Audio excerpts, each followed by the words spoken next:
All right, I'm going to get going here. Hope everyone's doing well. So I am on Quiz 10, Unit 6. Make sure if you have any questions, just holler out as we're going through and doing it. So this is a non-calculated quiz. So picture to the right is the graph of the function f of x. Use the graph to answer questions 1 and 2. So whenever we're talking about the integral, we're going backwards. So the integral of f prime of x is the original function, and we're going to evaluate from 0 to 7 because it's a definite integral. Well, I'm going to use the fundamental theorem of calculus, and we're going to evaluate at the upper limit minus evaluating at the lower limit. This is a graph of the function, and we should always label our graphs. So now I just look at what the points are. So sometimes we jump in and we think, oh, we have to do area under the curve. No, in this case, it's just what is f of 7?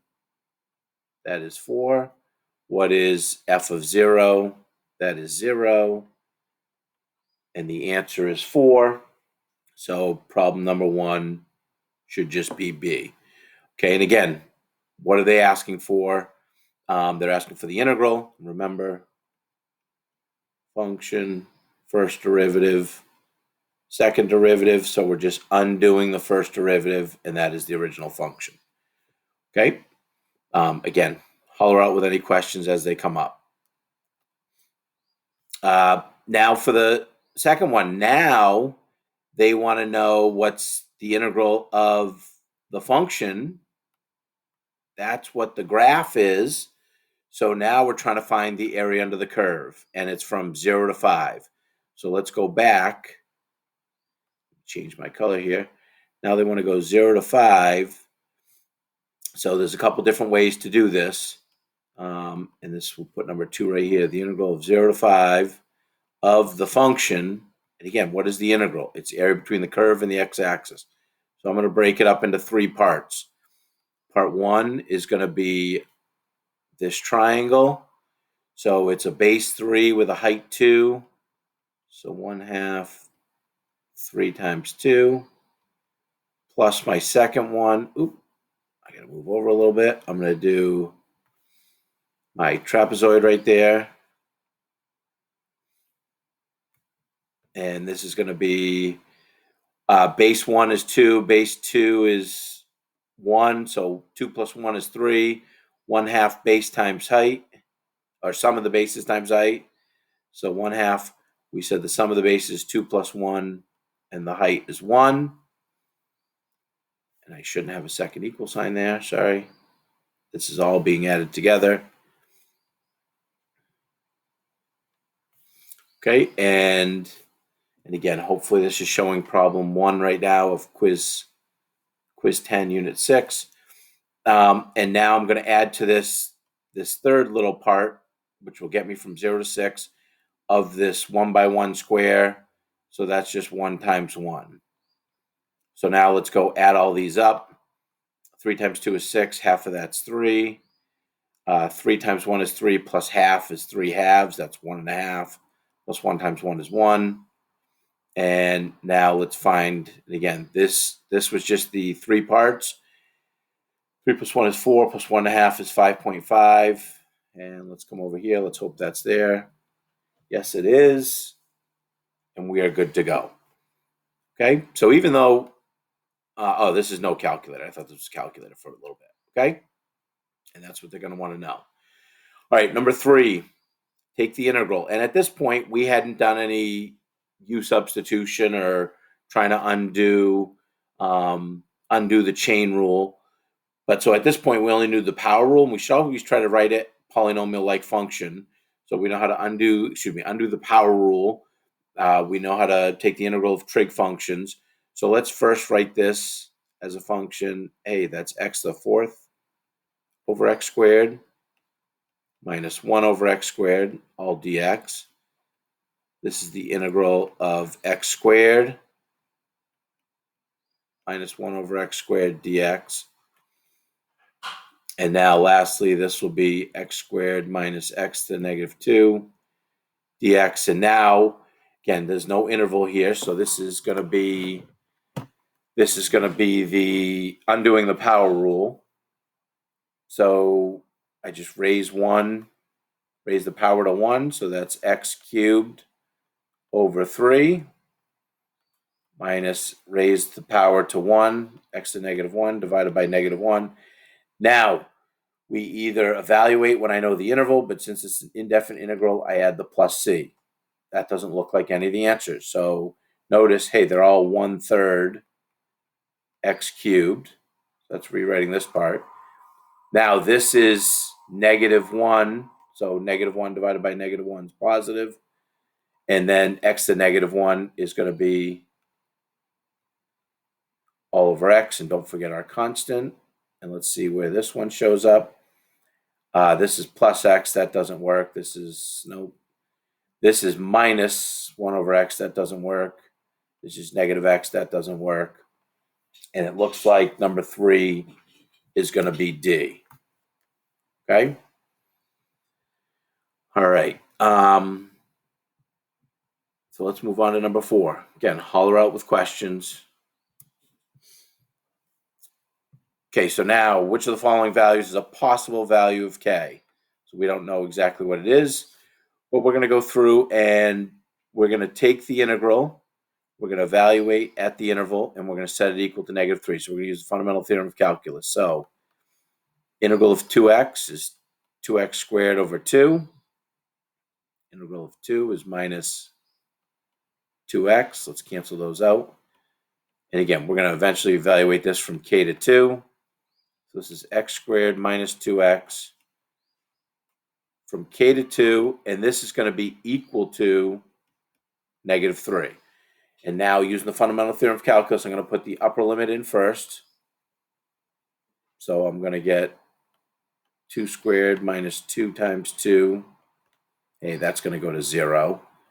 Minus, now let's put in the k squared minus 2 times k. And this whole thing is going to be equal to negative 3. So we said 2 squared is 4, minus 4 is 0, that's gone. This negative is going to be distributed through. So I'm left with negative k squared plus 2k equals negative 3. I'm going to bring everything over to the right. So this is going to be positive k squared. This is going to be negative 2k. And that negative 3 will stay the same. So now I'm going to try to factor this, and I'm going to try to factor, hey, what factors can this be? This will be k minus 3 and k plus 1. And this is all still equal to 0.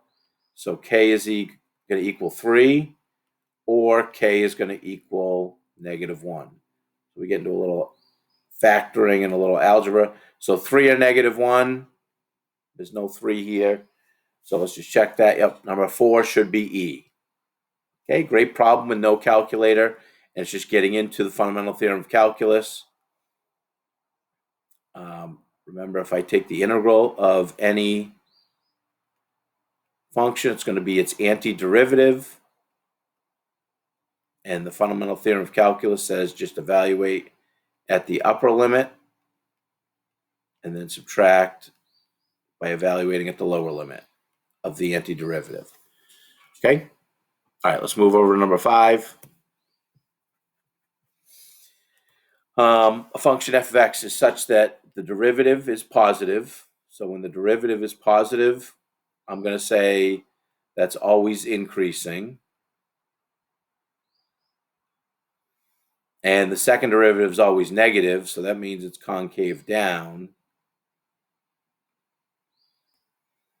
So I'm going to try to give a sketch. Oh, and they say from 2 to 6. Always increasing like that. Well, what can they tell us about the Riemann sums? So we're going to use this picture. So left-hand approximation will be an over approximation. So when I look at the left-hand approximation, hey, I know that's going to be, the left hand is going to be an under approximation. So that one doesn't work. And they don't give us anything here about left hand being an under. So the right-hand approximation, if I come here, ooh, that's over. Anytime I do a right hand Riemann sum, those are all over. All right, that one works. Trapezoidal approximation will be an over approximation, so no, this looks like it's going to be an under because it's concave down, so that one doesn't work.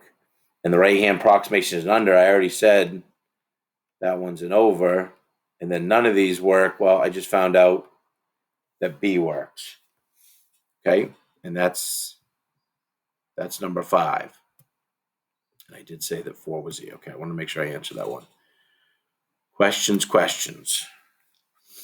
All right, again, non-calculator. We're doing pretty well right now. Picture to the right is the graph of the derivative, and they don't label it, so we want to make sure we label this. Oh, and I didn't write it. This is the derivative. Use the graph for questions 6 and 7. So for 6, they give us what f of 0 is, and they try to find f of 3. So whenever they're giving us something with the derivative, and I want to go back to the original function, I'm going to use integrals. So we're going to go the integral of the derivative, dx, equals the original function. And now I'm going to evaluate from 0 to 3 because that's the info they gave us. Okay, so this hopefully isn't that bad. And now the key is use the fundamental theorem of calculus. F of 3 minus f of 0. They told me what f of 0 is. They want me to find f of 3. And this is the graph of the derivative. And what does the integral stand for? It's the area under the curve. So I know that I can find the area under the curve from 0 to 3. Okay, so I have, let's draw this picture here. So it looks like I have a triangle, I have a rectangle, and I have a quarter of a circle. Okay, so that's all we're doing is just breaking into little parts. And let me just do this with my green marker here. So part 1, I can't get that to disappear if that's showing up on your screen. So this is a 1 by 3, so the triangle is 1/2 base times the height. The second thing is this rectangle, that's 2 by 3. And lastly is a quarter of a circle. So it's 1/4 pi r squared. And I see my radius being 2. That's kind of nice. So now 3 times 1/2 is 3/2, which is 1.5. 2 times 3 is 6. So 1.5 plus 6 is 7.5. And now 4 pi divided by 4 is just 1 pi. So I have 7.5 plus pi. And none of those answers are showing up. Oh, I'm not done solving it yet. All right, good. Phew. So let's set this up. So what did I just say? 7.5 plus pi. And now I'm going to go through and, hey, this equals f of 3, and then minus f of 0, which they told us was -3. All right, add its opposite, so that's +3. How do I get it over to the other side? Subtract 3, that's going to cancel out. Subtract 3. So f of 3 is going to equal 7.5 minus 3, which is 4.5. All right, good. Thank goodness. See, I would have made that mistake if I had just rushed it. If they had 7.5 plus 1 pi, I would have put the answer. I wouldn't have gone and solved the problem. Okay, and that would have been a problem. All right, so we have to answer what the question is asking, and they want to know what the value of f of 3 is. Okay, so we're using what we understand about integrals, and we're using the fundamental theorem of calculus, and we find that area under the curve. Okay, so let's look at number 7, which is still with this picture. So I got to bounce back and forth. Which of the following is or are true? The function is increasing on the interval from 0 to 5. Well, in order for a function to be increasing, the derivative must be positive. And if I look, hey, all the slope of these tangent lines, or actually, no, this is the graph of the derivative. These are all above the x-axis. So from 0 to 5, the derivative is positive. I'll write that down. Derivative is positive from 0 to 5, therefore the function's increasing. Hey, do I have a point of inflection at x equals 3? Oop, I went the wrong way. So at x equals 3, hey, I know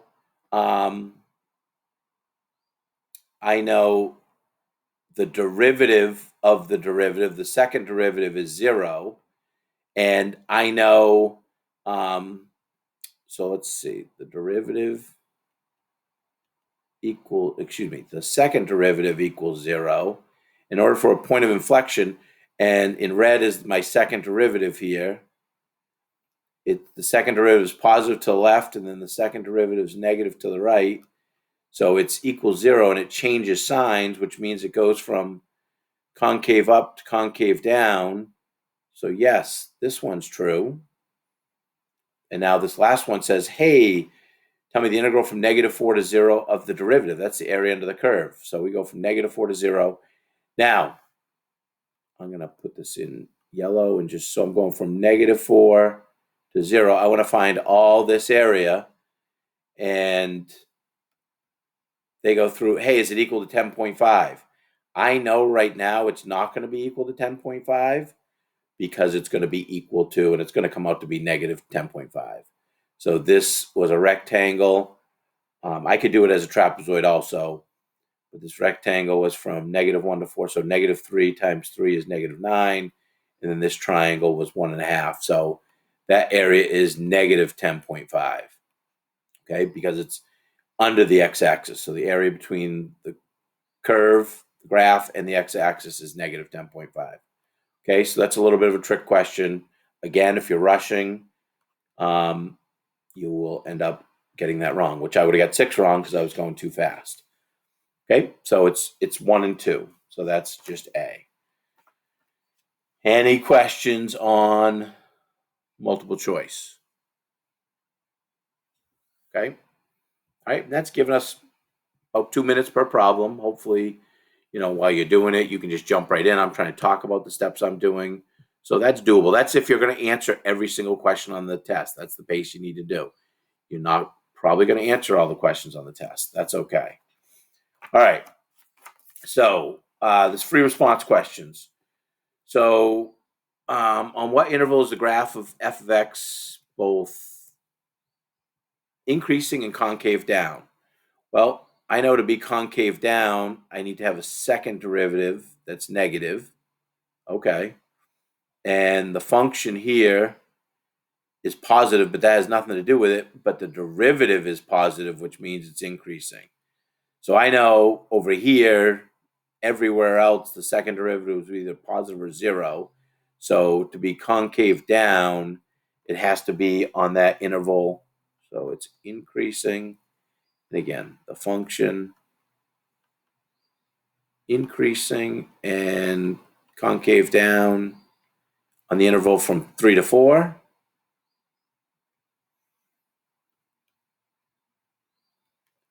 And why is that true? It's increasing because the first derivative is positive. It's concave down because the second derivative is negative. Okay, 1 point for each of those. So there's your 2 points. All right, part B. Other than k equals 1, for what value of k is the integral from 1 to k of the derivative equal to 0? Well, obviously it would be 0. If k was 1, then it would be the integral from 1 to 1, and we know that's going to be 0. But let's go back and look. So what I need to do is, let me do this real quick. Where did my marker go? Here we go. So this is the integral from 1 to k of the derivative. And I know that's going to be the integral. And you don't need to write this step. You can go right to the fundamental theorem of calculus, which would say that, hey, f of k, the upper interval, is going to be equal to the lower interval. And we know it's equal to 0. Let me write it right here. We know that that's equal to 0. So that must mean they must have the same value. So what has the same value of f of 1? hey, f of 1 is 2. Oh, f of 3 is 2. So since f of 1 equals 2, then f of k must equal 2, and that's going to equal f of 3. All right, and that's the only other value that works. All right, and obviously they said f of 1 works because f of 1 minus f of 1 is 0 also, but they said other than k equals 1. All right, let's go to part C. Based on the information in the table, determine if the value of the integral from 1 to 4 f of x dx is positive or negative. So let's take a look at the original function. All right, so I know, x equals 1, f of x is 2. X equals 2, it's 1. And again, the derivative was negative, but then it goes back to being positive, which means the function's increasing, goes back up to 2, and then it's positive, it's 4 here.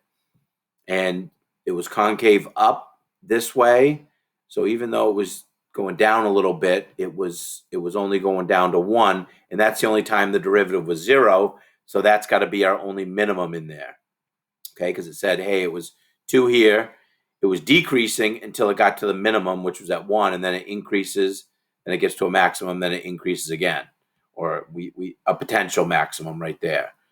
All right, so let's see if we can answer that. So based on the information on the table, so I know, and again, is the integral, and what does the integral stand for? Stands for the area between the curve and the x-axis. So I know it has to be positive. And why is that? Because all values are positive, therefore, I just kind of went through and explained that, which makes, I didn't write the word makes, which makes the graph area under the curve entirely above the x-axis.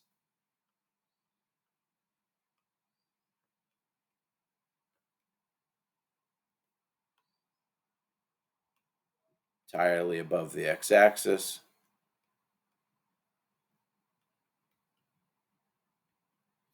Which makes it positive. Okay? Good. That's worth 2 points. Right? Last part here.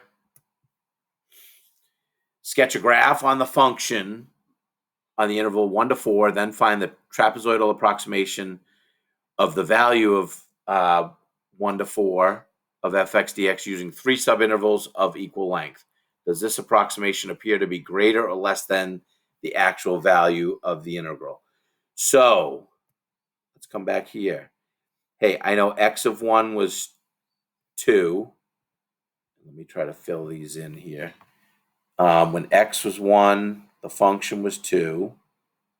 And then I know when x was 2, I got to look at all these points again. When x is 2, it's 1, 3 is 2, and 4 is 4. 2 is 1. 3 is back up to 2, and 4 is 4. Okay, so those are the points. Now what I have to do is, hey, I knew that this is, not going to be a straight line. I know about concavity, so I'm trying to draw it. So this is concave up. Good, and then it's concave up again. Let's do it. It's an awful drawing right there. And now this becomes concave down. It's not going to go that far backwards. Don't die on me now, tablet. 3 more weeks, and I'll buy a new one. All right, so that's supposed to be concave down. So that's key to the picture there. Now they want the trapezoidal approximation. Oh, man, this is awful. Okay, and I think those values will be an over approximation. And and again, 3 subintervals. And then this will be an under approximation. So when I gave this quiz, I would give full credit just because whether you said above, it was an over approximation, it was equal, or it was a lower approximation, just because it's so hard. We don't know. But they just really wanted you to come up with an answer. And it really works out to be the same almost, because these two over approximations kind of cancel out with this under approximation. And mine's not a great drawing. But so for mine, it's just going to be, hey, 1/2. This first one is 1 times the sum of the bases, 2 plus 1. And the second one is same thing, 1/2. Oh, that's the same thing. 1 times 2 plus 1. And then the third one, which is right here, is 1/2. 1 times the sum of the bases, and now it's 2 plus 4. So when I go through and do this, 2 plus 1 is 3. Half of that's 3/2. 2 plus 1 is 3. Half of that's 3/2. 3/2 is 1.5. 3/2, 1.5. That's 3. And then this is 6. And that should be a total of 3. So 3 plus 3 is 6. Okay? And again, whether you said, and just whatever wording you use, if you feel it's an over approximation, just write that. So you're feeling that these two parts are a little bit bigger than what's under here. Or if you think it's an under, you're doing it the other way. And the answer comes out to be about the same amount, which is fine. We've never talked about that, but we're really just looking for a justification. So the picture's 1 point, this math on the approximation's the second point, and then the explanation's a third point. Okay, I'm going to try to pause this or stop it, and then I'll do a separate video for quiz 11. Any questions on anything? All right, so I should be able to stop. Maybe. Where's my...